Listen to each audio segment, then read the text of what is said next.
সকালে 10টা পর্যন্ত শ্রমিকরা কিন্তু আমাদেরকে হেল্প করছে। সাধারণ শ্রমিকরা যারা আছে তারা কিন্তু আমাকে হেল্প করছে। তারা আমার সঙ্গে গাছ কাটা থেকে শুরু করে ওইটা নিয়েছে।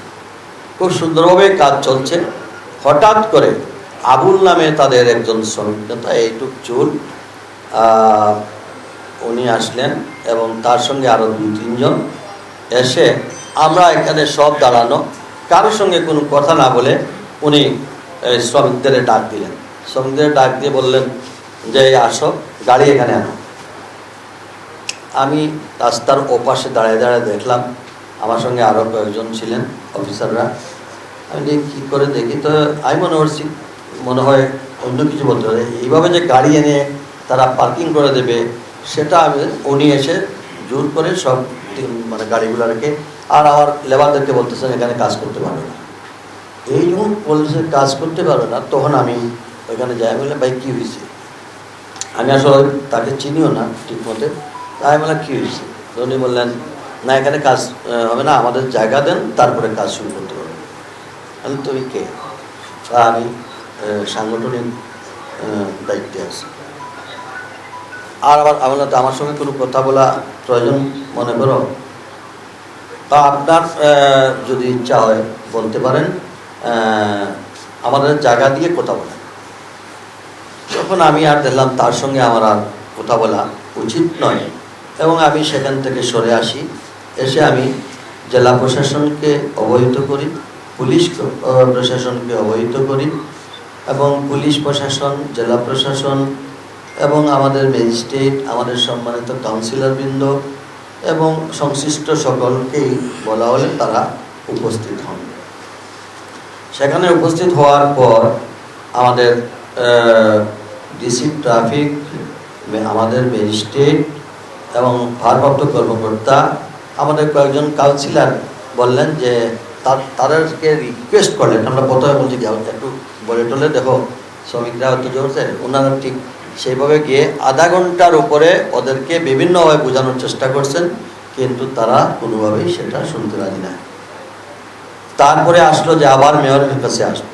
তা আমি বললাম তা আসুক এখানে, আমি তারপরেও শোনার সুযোগ দিলাম এবং এখানে তারা আসলো।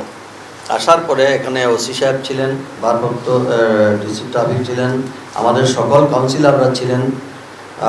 তারা আসলো, এসে আমাদের কাউন্সিলর বললেন ঠিক আছে, আমরাও মেয়র সাহেবকে 27 জন কাউন্সিলর আমরা বলবো, কোনো সুযোগ থাকে আমরা সবাই বলবো, আমরা সবাই মিলে চেষ্টা করবো তোমাদেরকে, আমরা যদি কোথাও সুযোগ মিলে আমরা সহযোগিতা করবো আমাদের সঙ্গে, কিন্তু কাজ করতে হবে।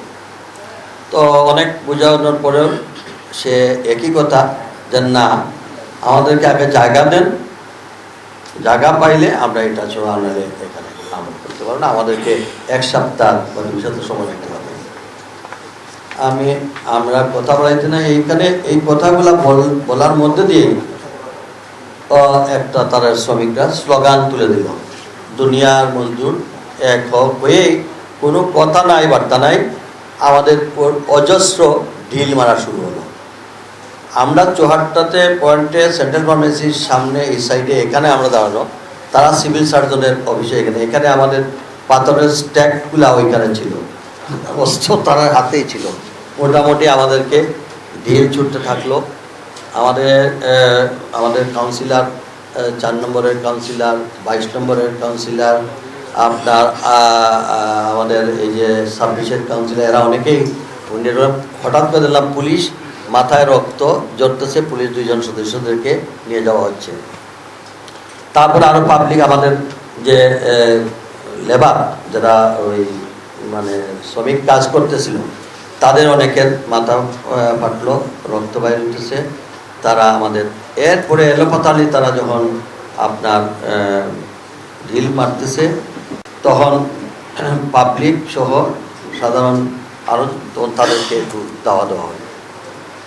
এই মুহূর্তে তারা অস্ত্রশস্ত্র সহ, আপনারা দেখেছেন অনেকে অস্ত্র পাওয়া গিয়েছে, অস্ত্রশস্ত্র সহ তারা, লোকমান ভাই অনেক অস্ত্রশস্ত্র সহ তারা আমাদের উপর আঘাত বা দিস টাইম ওই তাদের যে কি বলে এটা অফিস যেখানে করছিল ওইখান থেকে কিন্তু এইটা নিয়ে আসা হয়েছে। তারপরে পাবলিকটা দইয়া ফেলাইছে, পরবর্তীতে জানি না পুলিশের হাতে দেওয়া হয়েছে।